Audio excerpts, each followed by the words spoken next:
We are Live! Saturday night. No, Wednesday morning. I think it's Wednesday morning. Well, happy St. Patty's Day, everybody, if you celebrate that. I have with me today Dr. Jody Carrington. This is Aaron Roy with Teachable. We're going to get started in just a few moments. Today's workshop it's going to be electric. I have a pleasure of hosting this. I have a pleasure of getting to watch this today. Dr. Jody, we are so happy to have you. For those that perhaps this is your first time joining us for a Discover workshop, first 2-3 minutes, we just want to make sure everything works before I hand this over to Dr. Jody. So I see folks already saying hello in the comments. If you could let us know you could hear us, if you could let us know where you're joining from, you could perhaps let Dr. Jody know what you're excited to hear covered today. Put those things in the comments because we're watching those. I want to see those. And we just want to make sure everything works before we get really into this workshop today.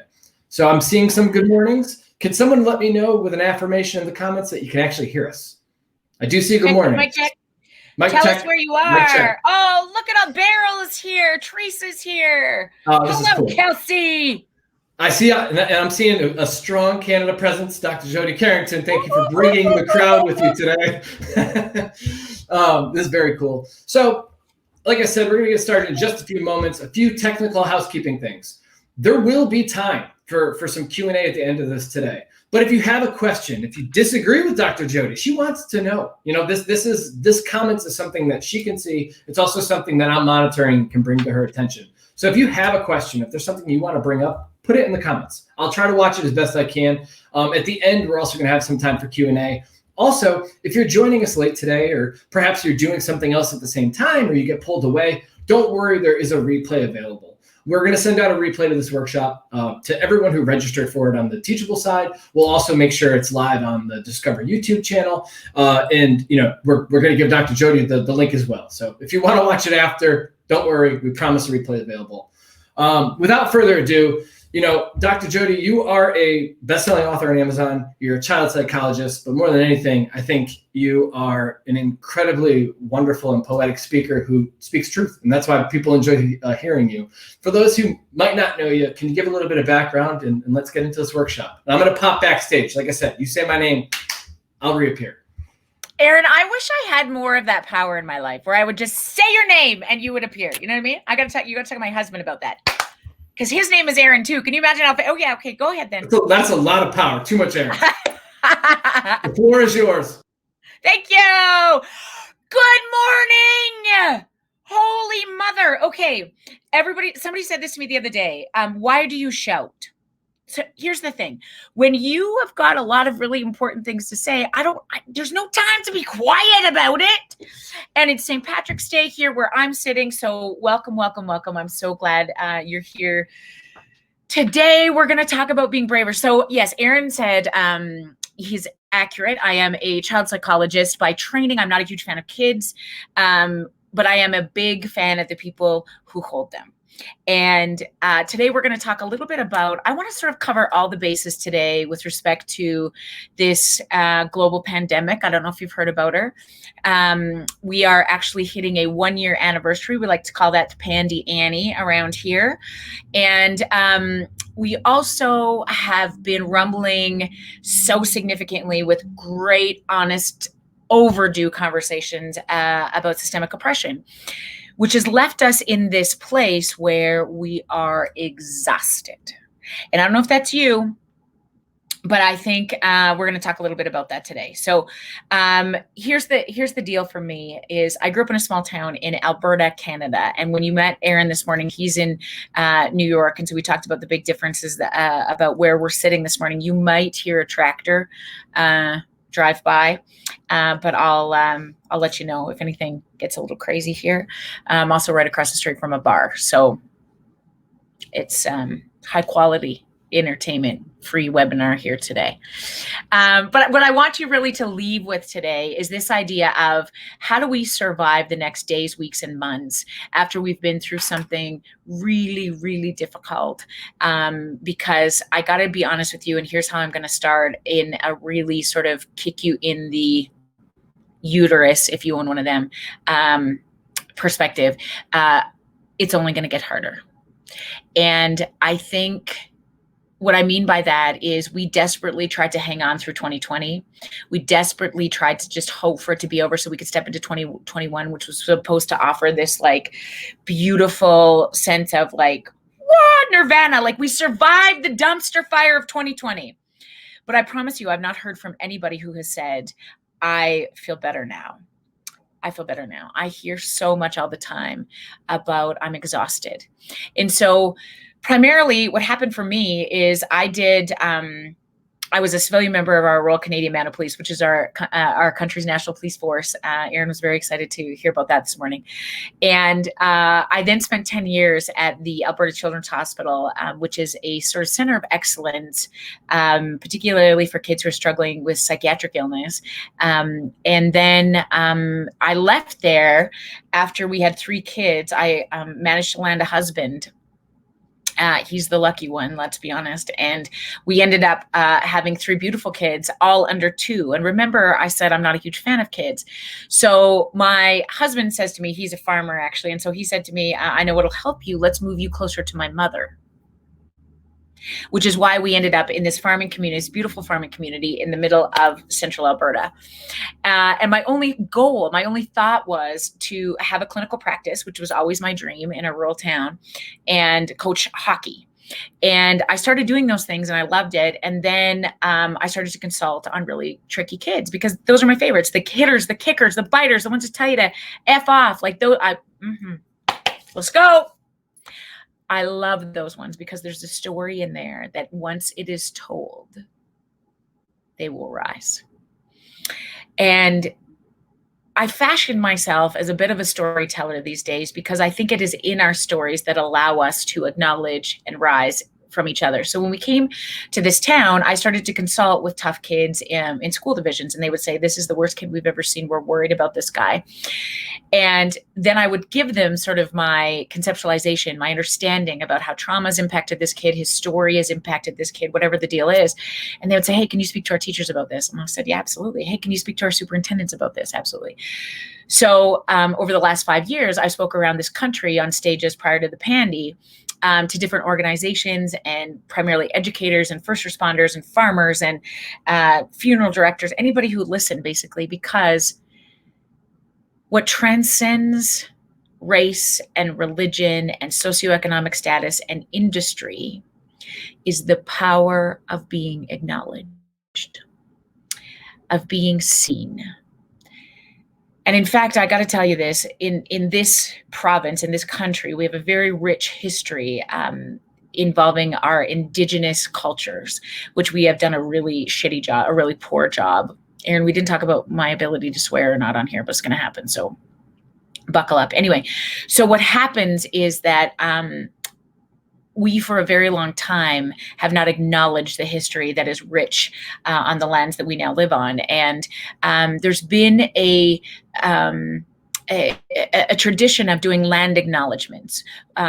What the Indigenous peoples have suggested is very critical and important. And for a long time, we didn't understand the importance. Us white people didn't understand the importance of acknowledgement. And I'll tell you 2 things that I've learned.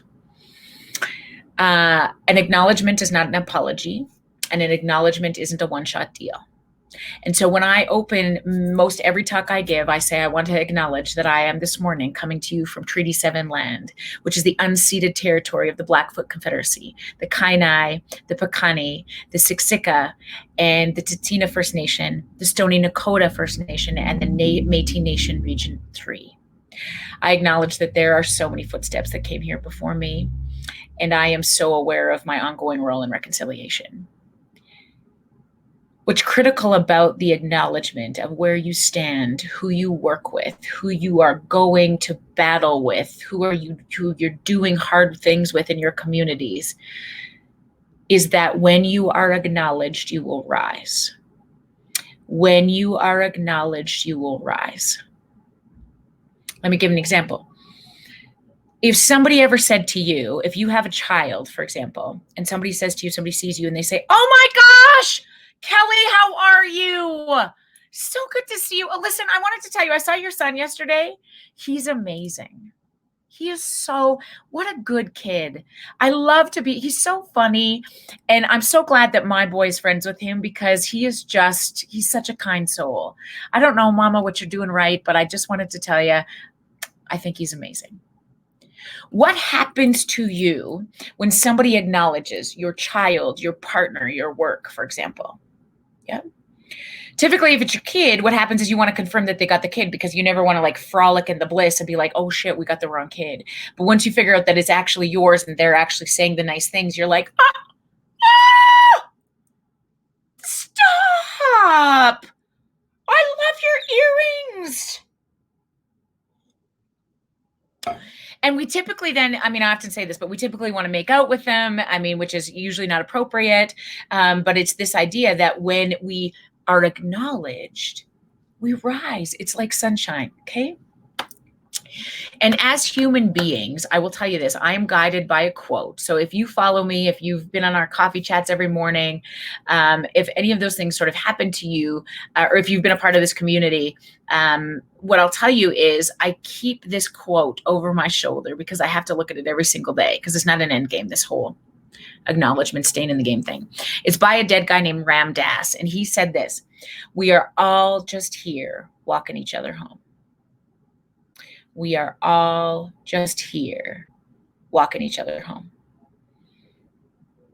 And for a very long time, I think now more than ever, I mean, we've known this to be true. In fact, previous generations who were maybe more connected than we are today understood the importance of coming together in hard times. Yeah. The old African proverb that says it takes a village is probably one of the biggest pieces of wisdom that still transcends time. We were never meant to do this alone. Because of the heart of any healthy human is the capacity to do one thing. It's called regulate emotion. And I'll tell you, as a child psychologist, I didn't understand the importance of emotional regulation until I finished grad school. So it took me 13 years to get a PhD. And I don't know if I was absent or drunk or like what was happening that I didn't I missed this day when they were talking about emotional regulation. What I learned a lot about in grad school was behaviorism, how you support, reward good stuff and punish bad stuff with the hope of shaping behavior. There was some talk about relationship and connection, but very little compared to the idea that if you reward stuff, you will watch people alter. And if you encourage certain kinds of behavior, they will rise. And then people who are not doing those kinds of behavior will notice that they should just pull their shit together and do those things. Yeah. In fact, many of our parenting programs, the institution of education, our legal system, certainly in North America is set up this way. You make a good choice, I reward you. You don't make a good choice, I punish you until you figure your shit out. Okay.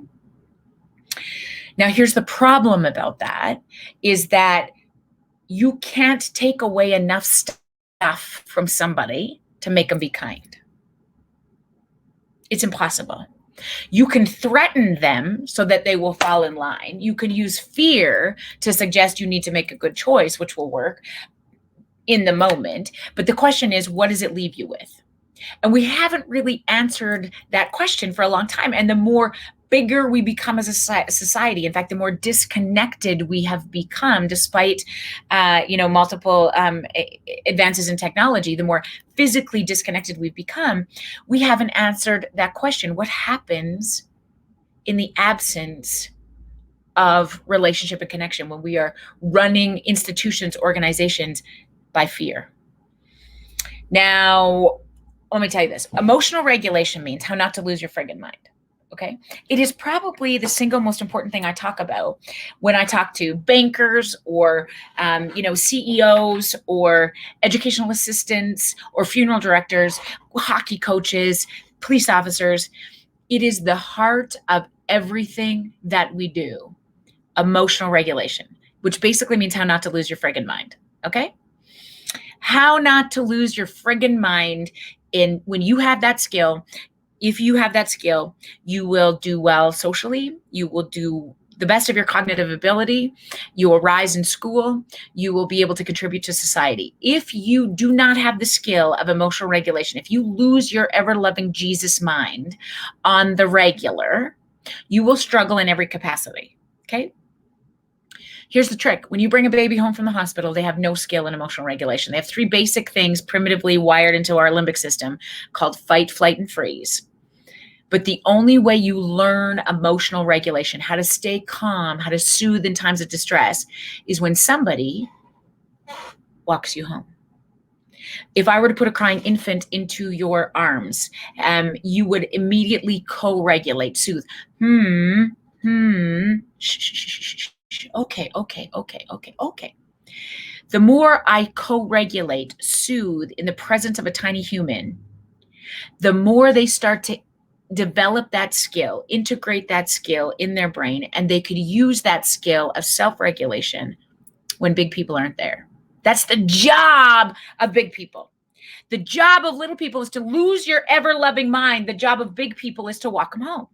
Yeah, because you don't learn the skill any other way unless I have somebody go, okay. Oh, sharing is caring. No, hitting me. Don't tell people to shut up. Look at me. Okay, this morning in my house, listen, look at mommy. It is, you got to go to school. It's your job. It's the law. Okay, come. I'm going to walk you through that process again and again and again. And as you know, if you are a parent, it is so hard to do this alone. We rely so heavily on teachers and hockey coaches and EAs and bus drivers and custodians and church leaders and everybody in our community, cookums, grandparents, aunties, uncles, because it is really hard for all of us to stay regulated all the time. To be the walker, to be the guy who's always saying, okay, yeah, okay, tell me more. What's the hardest part? There are many times in the run of the day where you and me and everybody else loses their minds. And we then require somebody to walk us home. If you are surrounded by good, healthy people, you will do this for each other in what we call, it's a funny word, relationship. Because there's this give and take. It's a dance, if you will. In emotion focused therapy, we talk a lot about this as the tango in relationships, the dance. When I have somebody who's regulated, they can walk me home. When I lose my ever loving Jesus mind, you can do that for me. And this is typically why people fall in love, you understand, is because you learn that capacity with each other. And the less skin in the game I have, the better I am able to do this. On my second date, I'm so much more capable of holding big emotion. When you're exhausted or sick, oh, yeah, oh, sweetheart, let me get you some soup and I'll talk to you about how you're sick. Oh, when I'm married to you for 10 years and we own the same 3 children, you're fine. Are you, you're tired. You're tired. I got puke in my bra and I don't know where the 2-year-old is. Okay. So do you want to know who's more tired? You were feeding cows today. Do you want to dance? Because I'll. What is so interesting in that process is if they're not okay, you're not okay. And when you're not okay, they're not okay. And there's this bid for resources that often in marital couples, as we get older, gets less and less present because I need it from you and you need it from me. Okay.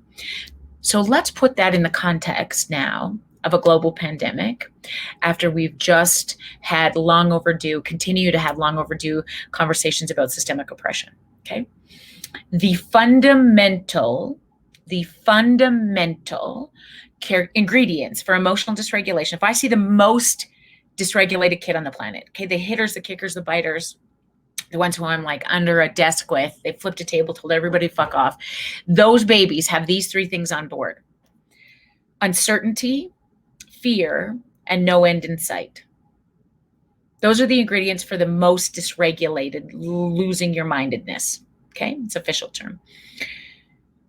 Uncertainty, fear, and no end in sight. Think about the 3 ingredients to a global pandemic: uncertainty, fear, and no end in sight. We have had for 365 days, we've just come on the anniversary of sort of the global wide shutdown of a globe being in a state of emotional dysregulation.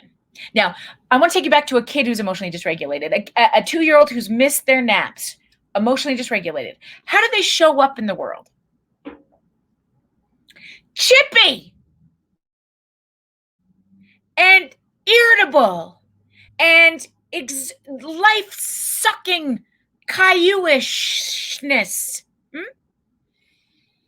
As a globe, we have walked through this for 365 days. And guess what? When you are in a heightened state of arousal, when you see a 2-year-old have a temper tantrum for an entire day, how do they show up on this planet? Do they have any capacity to walk anybody else home? No, they do not. And as a community, as a household, as a school, as an institution, as a country, as a planet, the biggest concern I have right now has nothing to do with COVID-19. It is certainly about the fallout of being in a heightened state of arousal for 365 days. Because typically when somebody is suffering, we have the capacity as a globe to put our resources to where there is a tsunami or where there is fires in Fort McMurray or in New York when there is a 9/11 incident. We got it. Okay, everybody, let's send Red Cross, let's send money, let's do all of these kind of things. We are all in this experience to varying degrees, obviously, of saying, I'm done, I'm exhausted, I'm overwhelmed. I've been homeschooling the children. We've lost our job. I'm worried for my safety. I haven't seen my mom. The way that we walk each other home through hard things is we build in acknowledgements, appreciations in the run of the day that keep our buckets full. That's essentially the heart of emotional regulation. When people fill our buckets, we get full so that we're able to serve. You've heard this before, you can't serve from an empty bucket. I don't know if that's a thing. You can't drink from an empty glass. You can't give from blood from a stone. Like, you know what I mean? The thing where you need something in here to be able to be nice, compassionate, give things away. And what we are noticing, I would say, so if we go back into the research world at all from this perspective, this is how it makes sense to me. If I look at the data around this concept of burnout, for example, this is not a new phenomenon, particularly in our organizations, where we look at burnout when we look at what the criteria for burnout is. Okay, so Freudenberger actually came up with this term in 1974, which means it's older than me, but because I'm 75. Baby, I know you're shocked. Anyway, so what happens is if we look at organizations or institutions or families where burnout is a factor, which means there is this state of emotional exhaustion that's taken over. Freudenberger said there's actually 3 components to this thing called burnout. It's emotional exhaustion, which means I'm tired in my bones. Okay. And here's why this makes sense to me, because you typically are, when you're working in an organization where there's lots of trauma, lots of uncertainty, lots of fear, what happens is your body is in a heightened state of arousal for a really long time. You don't breathe as deeply. Your shoulders are up. Your tongue is often pushed to the roof of your mouth. Your jaw is tight. Your toes are furled. All of those things are like this because you have to be ready. Okay.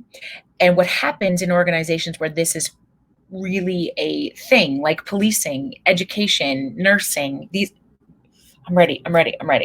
The body doesn't rest, which means you get emotionally exhausted, okay? Tired to your bones. At the end of the day, you can't wait to crawl into bed. And when you get into bed, you can't sleep because your body's jacked. Or you sleep, and you never feel rested. I cannot tell you how many people I've heard in 2021 that says, I'm just exhausted. What is wrong with me? I don't know what's wrong. I thought 2021 was going to be so much better. I'm exhausted. Okay. The other part of burnout that I think is really interesting is there's a loss of compassion, which means you typically, used to consider yourself a nice person. And now you've lost compassion. You don't even like people. You're a teacher and you think other people's children are driving you nuts, particularly your own children. You're questioning your choice of profession. And then the third thing that we notice a lot, okay, so in addition to this lack of compassion thing, we lose it quick. So I will tell you, in this town, which is it's a small community where I live, and I consider myself, like, on my best days, a mobile mental health unit. Okay, like I'm friendly. I got a platform that talks about reconnection. I'm waving at people. Just be nice, paying for coffees, doing all the things because I know how much this means. 2 days ago, I was in Walmart. Okay. And I'm walking down the aisle and I got my mask on. The farmer coming towards me got his mask on. There's a huge wide aisle. And I just dipped down this one aisle to get my root beer. Okay. And I didn't realize this, but I was going right now. But certainly here in Alberta, Canada, we still have arrows that indicate which way you're supposed to be going for the physical safety of people. And I ended up going the wrong way down the aisle. Okay. Whoa. So I make eye contact with this fella, and he says, I say, hey, behind my mask, he got his mask on. I don't know who he is. He says to me, ah, ah, ah, ah, ah. I didn't know what he meant. I thought he maybe meant get down. Like maybe there's a problem. And so I was like, sorry. And he's like, you're going the wrong way.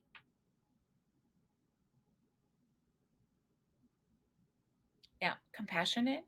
Typically, I would be like, you're right. I'm so sorry. Do you know what I wanted to do with that cart? Do you know what? I wanted to ram it right into his penis. That's what I wanted to do. And I'm generally a nice person, but whoa, chippy. So because people know me in this community, I took a deep breath. I backed up my cart. I was like, sorry about that, sir. And I went on my way and I was mad for the rest of the day. Loss of compassion. The other thing that we tend to notice is that there's a futility to showing up in this world. So it's like, this problem is too big. There's too much issue here. I can't solve this problem. This institution is overwhelmed. You know what? Nobody else gives a shit, so why should I? Everybody else is going home. They don't care, blah, blah, blah. Neither do I. Futility, okay? So you can understand in organizations when we have emotional exhaustion, a lack of compassion, and this sense of futility that takes over, the productivity goes down. Our success in relationships basically disintegrates. And the truth is, we're seeing that in some of the initial data in 2021. Divorce rates, the files for separation, are increasing exponentially in this country over this time last year. We see not necessarily reports to Child and Family Services, but the numbers of suspicious injuries to ERs. Because we have a lot of parents, we have a lot of people who are overwhelmed. And when you get emotionally dysregulated, you do and say all kinds of things because you're working from your limbic system. So we not only do we have parents and service providers that are overwhelmed, we have systems that are burning out. And the hope has been that if we just survived 2020, we would step into 2021 and be better. We are going to make the same mistake in believing that if we just survive the pandy, we will be better. Here's the problem. There's a big difference between the stressor and the stress response. We assume, and we erroneously have assumed this for decades, that when you remove the stressor, the body is aware of that and it bounces back. You see this mistake happen oftentimes when people who are seeking to retire, okay? So they have their eyes on retirement, they have notes on their desk or on their phone or in their mind that like, okay, only 6 years to retirement, 5 years to retirement, and they're just barely crossing the finish line to get to this idea, And it's like there's foregoing holidays, they're not taking vacation, they're not resting, they're just hell-bent to get to retirement. And have you ever seen this? They get to retirement and then they fucking die. I don't know if you know about this, but it's this push, right? To hold on. And then the body keeps the score. And we often do this Mondays on Fridays, which again, Fridays are great. We take a break and it's the weekend. But I don't know if you've ever experienced this, particularly in this pandy situation where we get to Friday comes and we're tired. And so we sink into Friday and then it's Saturday morning. It's supposed to be our sleep-in day. And we wake up and we're like 5 o'clock in the morning, bing. And you're like, come on, relax. The deal is your body doesn't know that the pandemic is over, because it's been in a heightened state of fight, flight, or freeze for 365 days. The fallout, the ramifications of that are only just beginning. And when we assume that our employees, our family are going to be as productive, but productivity will stay where we need it to be, that we're going to step back in because now we've wasted all this time in industries and organizations, it is a massive concern of mine, because the mental health fallout, the family systems destruction that has happened as a result of emotional dysregulation is only just beginning.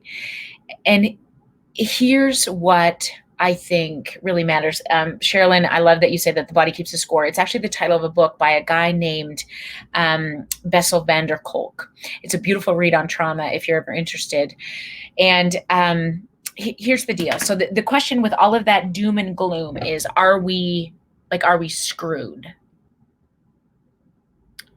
No, we're not.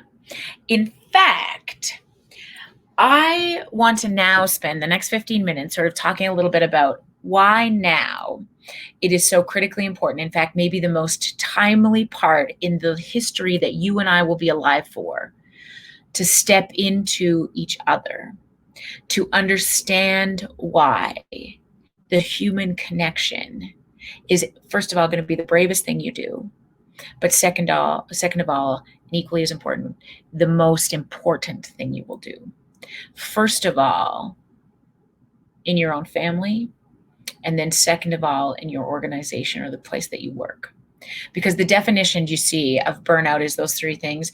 Figley talked about compassion fatigue, which is the cost of caring. And this guy by the name of Gabor Mate said, listen, there's no such thing as compassion fatigue. You don't get tired of what we are wired to do. We are wired for compassion and caring. In fact, if we disconnect from each other, we will die. What we get tired of is when we are not acknowledged, when we are not witnessed, because in fact, we are all just here walking each other home. And when we are too exhausted, overwhelmed, burnt out to see each other, the human condition does not want to be fixed. It wants to be witnessed. Our partners are too tired to notice. Our kids are chippy. We feel no regard in how hard it is to be a parent or a therapist or a teacher or a police officer or a mama, because nobody has anything left in the tank to give it away. What we will see is a massive state of burnout. Yeah, so Tyson, that's a really great point. The Nagoski sisters have written a book called Burnout. It's a 2019 publication, I believe. Probably one of the most profound takes on burnout that is recently, I think, come out. And I've been talking about burnout and trauma for a really long time. And their discussion around working through an emotional cycle was so brilliant. So that's another great read if you are so inclined. Here's the issue. Historically, even prior to the pandemic, we had a lot of things in place that would allow us to infuse our days with some acknowledgement, okay? Church on Sundays for some of us, being with other people to fill our souls, coaching minor hockey, wings with the guys on Wednesday night, Tuesday night curling leagues, things built into our day that allowed us to be acknowledged, appreciated, filled up, so that we can continue to walk each other home. I can't get the mirror right. Okay.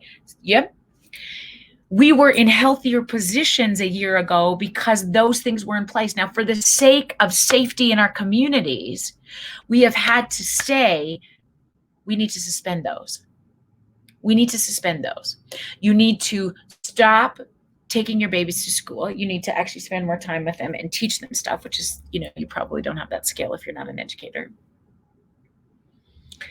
You need to stay away from your family and your friends for the safety, the physical safety of each other, okay?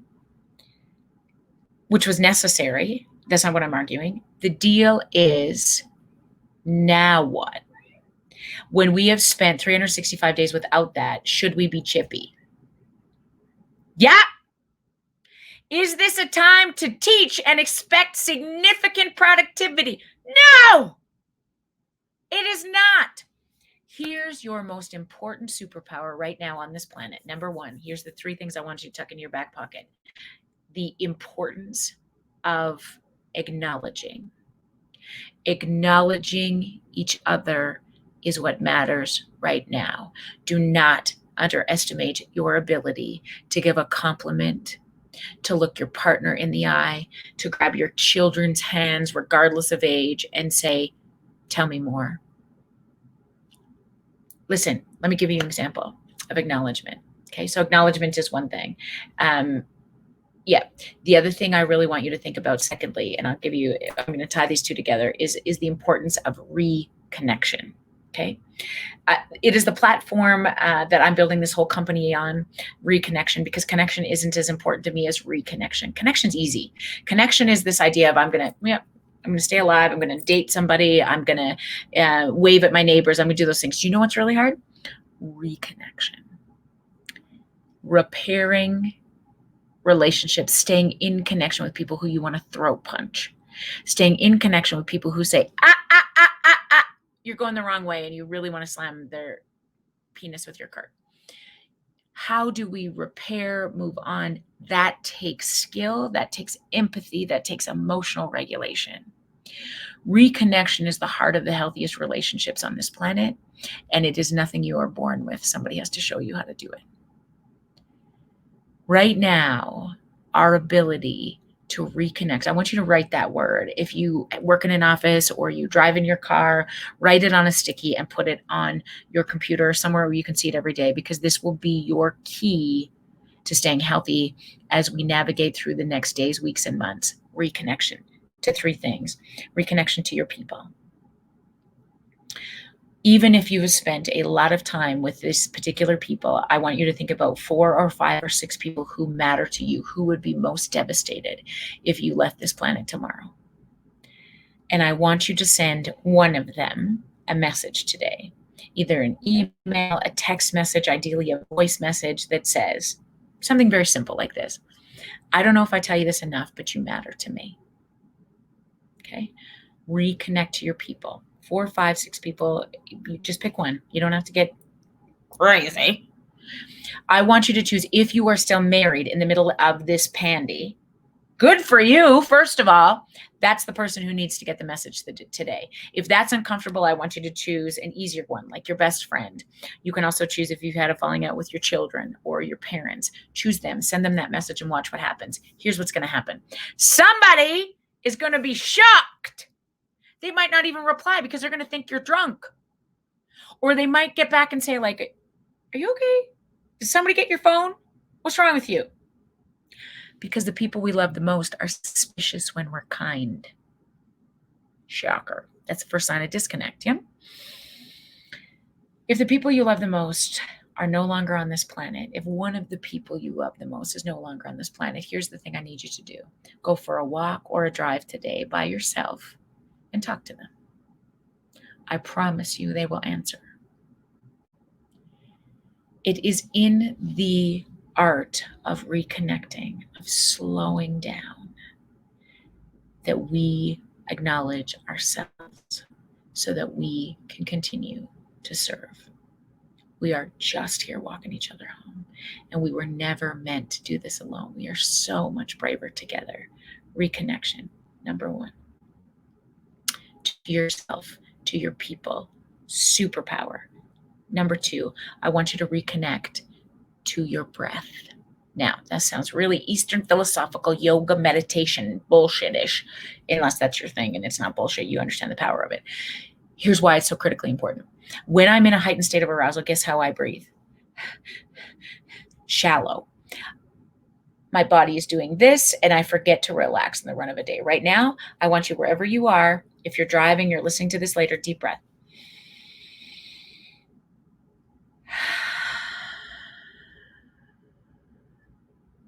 Do it with me. In the context of this moment, drop your shoulders. Relax your jaw. Drop your tongue from the roof of your mouth. Do it right now. Wiggle your toes. And just for a second, feel that. Many people for the last 365 days have not take in a deep breath.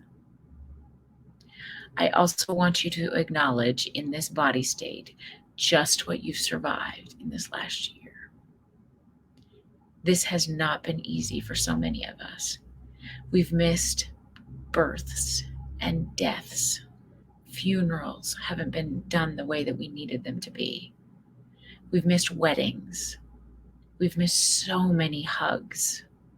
So many firsts that we were supposed to be a part of. Graduations and kindergarten first days and grandparent hugs, all of those things, right, have been the cost of this. Just hold space for it. Because again, the human condition doesn't want to be fixed, right? We can say, yes, but it's almost over. Yes, but we got to do this. We have to shut it. The importance of holding space and just making room for that means your body will then be able to have some reprieve.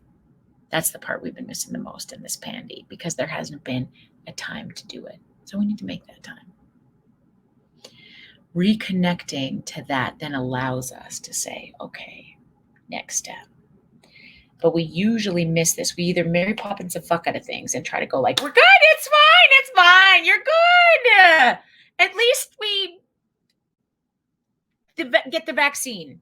At least we got to spend so much time with our children. At least we shut it. You need to feel it. Dan Siegel said this, you need to name it to tame it. Okay? Part of our biggest concern about going into the depths of emotion is we're going to get stuck there. And some people do. We get stuck in this state of perpetual misery, and misery loves miserable company. So it's a two-part process. We actually have to step into the emotion, acknowledgement. This is shitty. This sucks. Breathe, and then come up the other side. Sometimes this takes moments. Sometimes this takes days, weeks, months. Particularly if there's a clinical depression or anxiety that is set in, that's normal. It is the effort to come up the other side that becomes really critically important. Then you say, how do we do that? Just wait. Don't get bossy. We're going to get there. Let me just reiterate the importance of the things we've now tucked into your back pocket. Acknowledgement. You acknowledge somebody else, they will rise. Promise you, hands down. Biggest superpower. You don't need another lick of training to be better at this. You're good at it. You just forgot. Secondly, reconnection, because I need to look after you. We need to look after you. So many people rely on you. You matter to so many people. You have influenced so many people. More than you, if you only knew. And it's typically not in the craft that you do, either as a mom or as a dad or as a employee. It's actually in the subtle moments of acknowledging people along your way, your students, your clients, your customers, your children, your best friends' kids, your grandbabies. It is in the acknowledgement, in the quiet moments that you've had the most influence. That is where your legacy will be left. And you can't give that away if we don't reconnect to you. Yeah, that's our superpower, right? We are just here walking each other home.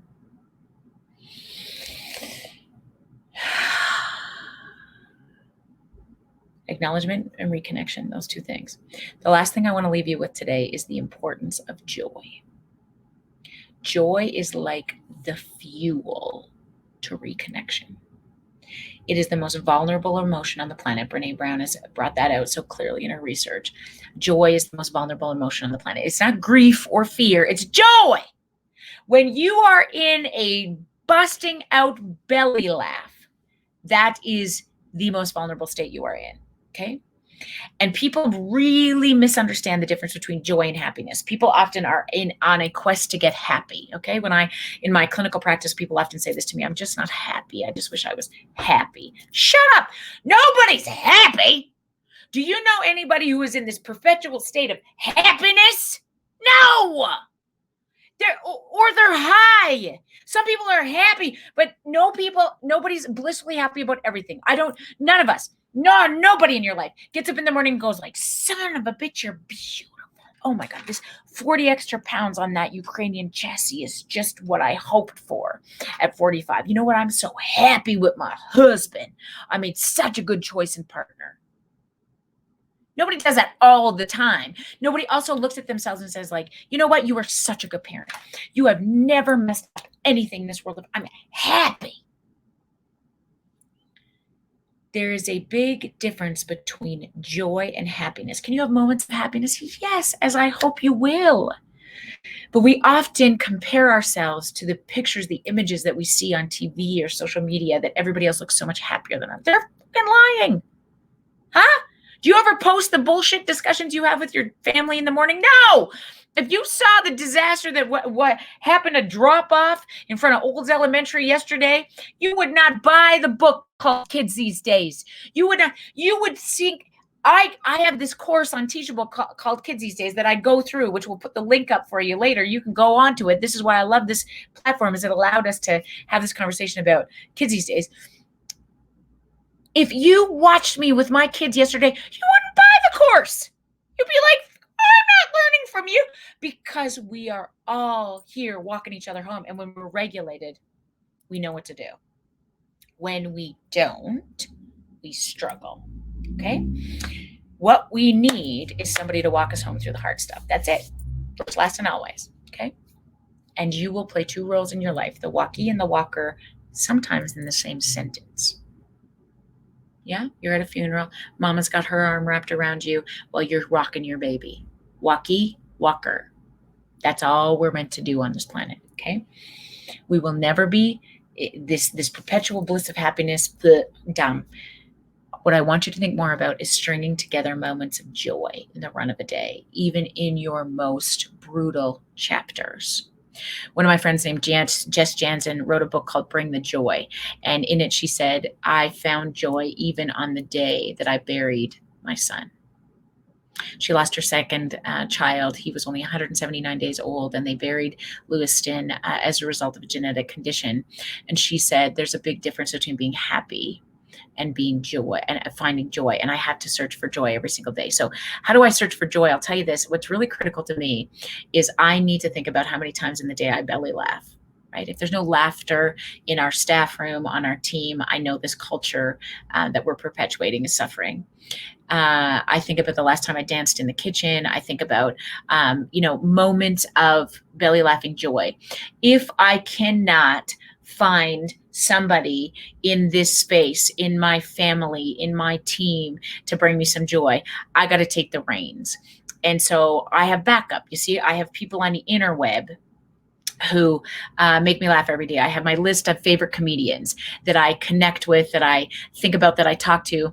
And Fortune Feemster, for example, Becky Robinson right now cracks me up. And you know what? The other thing, I've been telling this story lately, but I'm going to tell you this again. My favorite thing to do is Google text messages gone wrong. Have you ever sent a text message, it gets autocorrected, and you're like, shit? I don't know what it is about that cracks me up, but I was in bed the other night, and I'm trying to be quiet because Aaron's going to sleep, and I couldn't sleep. I was thinking about 1,000 things I want to do. And so I was like, oh my God, I need a little bit of joy in my life. So I Googled text messages gone wrong. Okay. And I came up with this one that I'm going to tell you it because it just cracks me up.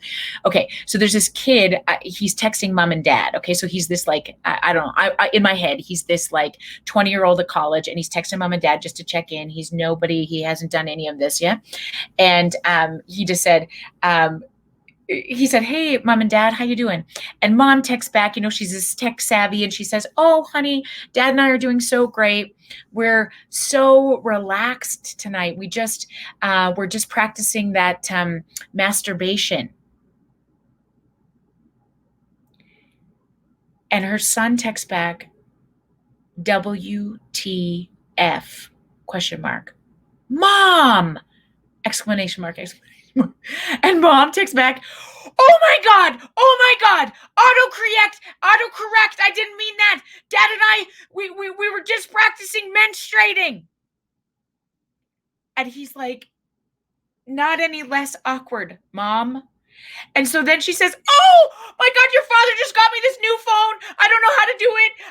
What we meant is we were meditating. And she wrote out the word with a space after every letter. Meditating. We practiced meditating. We've never meditated before. We did not do those other two things. Oh my God, son, we're so embarrassed. It took me 20 minutes to come down from that thing.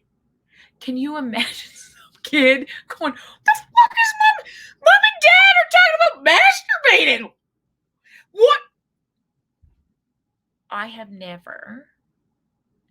And the rush that happens in the oxytocin release, which is a necessary hormone that counteracts cortisol on even our worst days, is necessary in this heightened state of arousal. So joy is the thing that I think we all need to infuse in our day so that we can continue to walk each other home.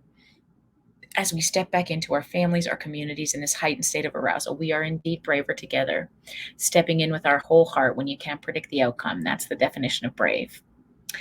So, ladies and gentlemen, there's a couple of things that I really want to tell you. I'm so glad you joined. You saw this talk. If you're coming here again, at any point in the run of the day, you're rewatching this, I'm so glad you're here. What I want you to know is that in this moment, you will need some reprieve after today. When you sit with the winners, the conversation is different. This isn't a one-shot deal, just like acknowledgement. And so the good folks at Teachable, I know, have offered the course that I have up on, I think there's a discount for today. It's called Kids These Days. I know Aaron's going to pop that in the chat for you. The other thing I wanted to tell you about, Aaron and I were talking about this before we went on today, is that I want to create a platform where there's always a place you can land and bring the people who I think speak the same language that I do. And so our next live event is called Together. It's on May 8th. It's a virtual event. So wherever you are in this globe, this one in particular is for women and those who identify with a female energy. And if you use the code Jody, there's 15% off. That doesn't expire either between now and the event, which is May 8th. Grab your sisters, your best friends, your colleagues, anybody who identifies with a female energy. Come together. It's the day before Mother's Day.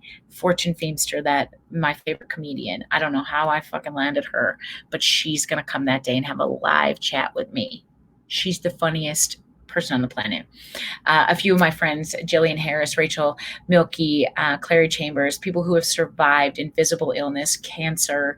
We're going to talk hard stories about adoption. I think that when you provide a place to name big emotion, together we will be braver and we will rise. So you have those two options now. I'd love to really do, I think we have some time for question and answer. Is this the truth? Aaron, are you there? Jeannie's back. There he is. I said Aaron and he just arrived. I was just waiting the whole time. I was just ready. Dr. Jody, that was, not a dry eye in the house. That was an incredible, first off, can't wait to send this to my wife after. I think she's going to enjoy this talk. But also, I hope you get a chance to see the comments later if you haven't watched them yet, because they're, I think we all needed this and we all needed to hear these things. It is a wonderful moment to share this talk with you today. So it was a pleasure hosting. With that said, we wanted to leave time for some question and answer. And there has been so many comments, so I apologize if I missed your question if you dropped it earlier. If you're still with us today, and I know quite a few folks are, can you repost your questions? That way I can bring them to Dr. Jody and hopefully I didn't lose it in the noise. Just also wanted to repeat, I posted in the YouTube chat the link to Dr. Jody's course. As she mentioned, there's $25 off that course. I think it's for the next 7 days. It was very kind of her to offer that. It's also in the YouTube description, and we'll email it out. So if you lost it in the noise of the chat, don't worry about it. You can either click the YouTube description or we'll send it out after. Additionally, Dr. Jody, for your event in May, is the coupon code case sensitive? That was one thing I wanted to confirm. It's J. Shit, I don't know. All right, so folks, if you're using, I think all caps. Got it. So I'll repost this and we'll put it in the email. We'll confirm actually before we email it out after, if that makes sense. But we'll make sure we send out the right coupon code for Dr. Jody's event in May for anyone who's interested in that. So we'll try it out and make sure it all works before we email it. And again, I'll include that link too. So let's start getting into the questions. Are you ready? I feel like you're always ready. Yeah, you just talked for 50 minutes with no script and from the heart. You're clearly ready for questions. First thing I want to answer before I even kick you a question is, yes, today will be available as a replay. For someone who joined us late, do not worry. All of this will be available as a replay. I'm going to grab the first question I see. I'm going to bring it on the screen. Just to read it out. In this time of reconnection, how do we balance curriculum mandates and parents who want to make sure their little babes are not falling behind with taking care of the student? Oh, Sherilyn, I love that question. Okay, first of all, you don't. You don't balance curriculum mandates. And here's the answer to this. Our job is to hold space for our senior administration and the parents, because we are so concerned that our babies are going to be falling behind. We are so concerned that we've messed up, that we've lost a year. The data would show that, in fact, that is correct. The kids are not where we would have expected them to be at this time, and we shouldn't expect them to be there, because not only have our kids handled, the big people had lots of stuff on their shoulders, as have the little people. So in fact, even if we had the capacity to push through curriculum, they cannot learn it because they're in a heightened state of arousal. So, it's like trying to reason with somebody who's having a temper tantrum. It's trying to, it's tell somebody like your partner, for example, calm down, and have them sort of go through, here's what I need you to do for taxes in the next 5 minutes, right? I can't process it. And so even with the finest curriculum. So here's what I really would say is the biggest thing is holding space for parents who are concerned about this. Here's the 3 words that allow me to hold space for parents before I start to offer explanations. Tell me more. Tell me more. And I want to say to parents, what is your biggest worry? Well, I'm just scared they're going to be so far behind, and I'm just scared they're going to fail grade 2, and like they're probably going to go to jail and live with me till they're 40. I mean, that's what happens in this heightened state of arousal. And so it is then first when you hold space, then you can say things like, that is a big concern for everybody right now, Mom. I'm so glad you brought that to me. I want you to know that we're so aware of that everybody right now is in this state of trying to get back on track. I got your babes. As an institution, we're aware of this. We will do everything we can to support our kids, our parents, to get back on track so we can start to learn again. Right now, our worry is about safety and holding space and making sense of what's just happened in this year. We got it. But the initial thing is, how do we make space? Now, our senior administrators, I've also spoke to many of them around the globe lately, and I'm sure this is going to be the biggest conversation of my life in the next year, because I'm releasing a new book called Teachers These Days, very timely, in August with my friend Lori Mack, really talking about the importance right now of holding the space for teachers, to give them permission to say, right now, we need joy in the classroom. We need laughter in the staff room, because then and only then can we teach, then and only then can we learn. So this is your full permission to say to your administrators, back the F off. Like maybe not like that, but bring them a little treat first and then tell them that, because again, the responsibility for senior administrators right now has been huge. Everybody's exhausted. And our biggest job right now is to lead from the bench. It's actually not to put the hands in our president or our premier or our head of state or our senior administrator, even our principal. This is nobody's job but ours, to lead from the bench, to acknowledge each other, to wave at our parents, to bring meat trays for our staff, to put notes on your principal's car at the end of the day, because we are all just here walking each other home. I'm glad we put a question in. There we go. Thank you so much, Dr. Jody. The next question, and Brooke, thank you for reposting this. This is one of the questions I saw. I know I lost in the noise. How do you get the trauma injury out of the body if it's trapped in there and creating anger? Good question. Number one is that you have to name it to tame it. So when we're in a heightened state of arousal, here's the definition of trauma: any experience encoded in terror. Now, there's certain things with some of the more, historical research, particularly the adverse childhood experiences stuff, that would say there's a few things out there in this world that will absolutely be encoded in terror, like things like abuse. But for many of us, it's difficult to dictate what we will encode in terror. The issue around this is revisiting that experience, not necessarily the process of exactly logistically what happened, but how our body responded to it. So I often ask to people who have been in a severe, difficult experience, a traumatic experience, I would say, not what happened to you, but what did it feel like when it did? Tell me where you feel it. And so much of it, and you can understand police officers hate when I do this, right? Where do you feel it? What do you mean, where do I feel it? There was a fucking dead body here and there was a car over here. And zip it. Where'd you feel it? And often the answer is in my chest. I cannot breathe. In my shoulders. I feel it right in my eyes. Okay. Having somebody typically to walk you through that process becomes really critical, because we get stuck in the logistics and the what ifs, and we lose the disconnection between what was happening in our physical body in that moment. Part of my best work in this world is finding a therapist who's trained in emotion focused therapy. If I'm doing couples work or EMDR. You can look this up. It's therapists identify whether they do this work, which is really, how do I connect the head and the heart when in the moment of terror it had to be disconnected to keep you safe. I don't want you on the scene of an accident to be like, holy shit, this person is your body is very protective in flipping the head and the body, right? To keep those two things disconnected so that you can function in the moment, in that state of fight or flight. The job of therapy in this moment is to put those two things back together so that you don't forget the experience, but the sting of the emotion, the heightened state of arousal as you drove to the accident scene or were in that abusive relationship is actually dissipated. Does that make sense, Aaron? You weren't really listening because you were looking at the question. So I hope that made sense. Oh, no, actually, I am listening because yeah, no, because some of these terms are new for me today. I fully admit to that. So I've tried to jot notes as you've went on, because some of these things are, I mean, no matter who you are, whether you're a first responder or you're someone just stuck at home for a year, like the reality is trauma is incurred from this. So right. the terms and these different types of therapies, I want to learn more. So I appreciate you sharing them. And I'm sure our audience does as well. Oh my. Getting a call? Well, apparently the alarm is going off. Okay, it's fine. I got it. So we are slightly over the book time. If it's cool with you, Dr. Jody, I could take a few more questions. Yes, let's do it. Let's do it. Just making sure you're good on time. So I wanted to grab this one second. So this person supports parents in the practice. They're experiencing more referrals for ADD, ADHD on the parent side. What are your thoughts on this? And you should be able to see the question on the screen as well. Yeah, thank you so much for that.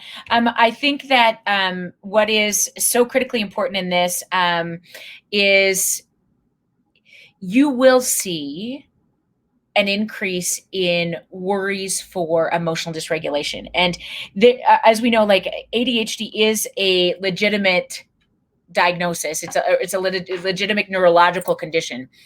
The hard part about defiance or oppositional defiant disorder or conduct disorder, for example, those are not neurological conditions, but they often look, when kids are emotionally dysregulated, they can look like they have ADHD because they have trouble focusing, concentrating, they lose track of time, they're irritable, all of those things that we look like or we see in kids who struggle with this neurological condition called ADHD.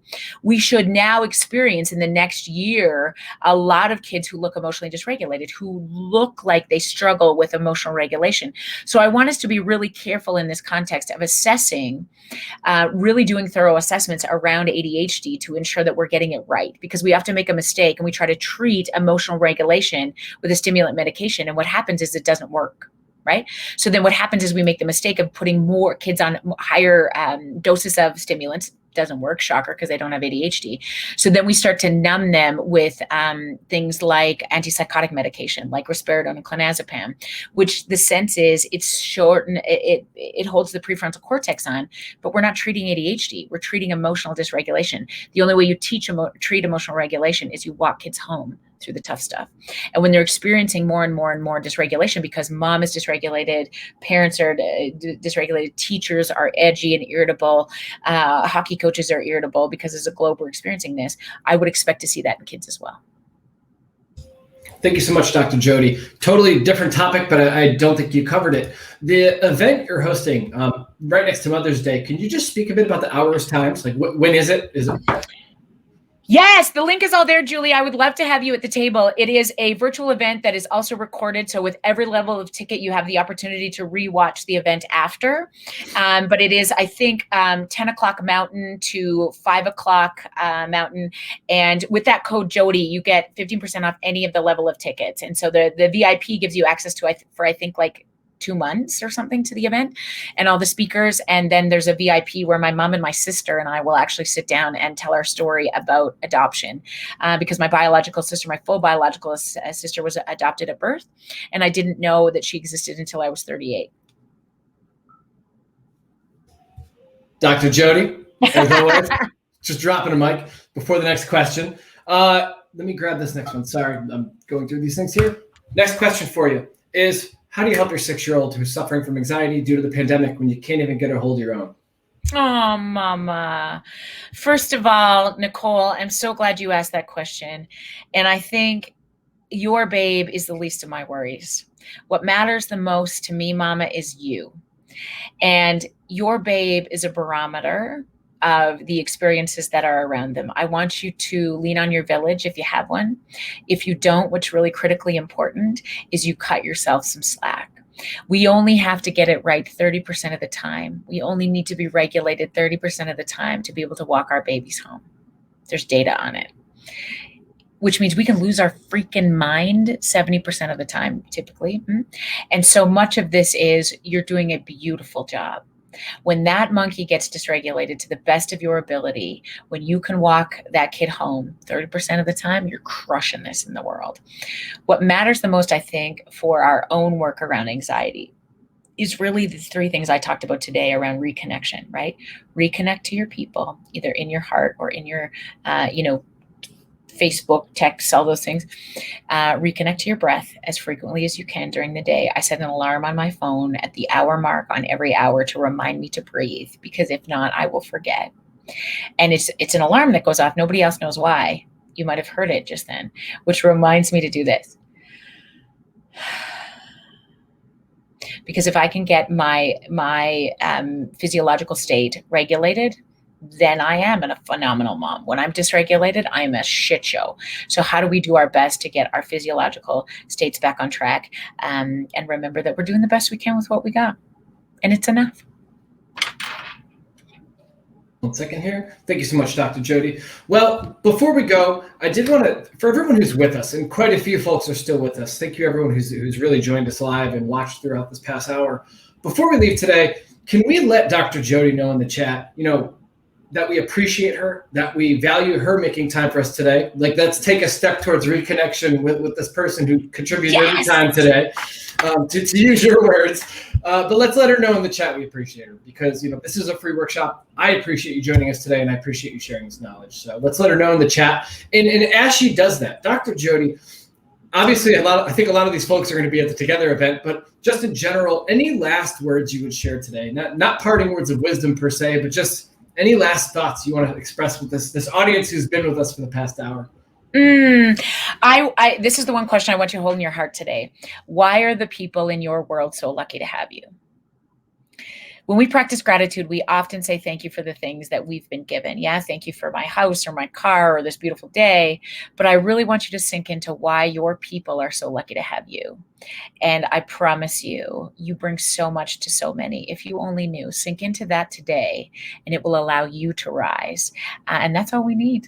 That's all we need. That's why we're here. So I am so grateful that you're part of this community, that you came today, that you will check out this Teachable course, this community that Teachable's building, and this discovery sort of aspect of their work. It's been such an honor to be a part of. So Erin, thank you so much for inviting me.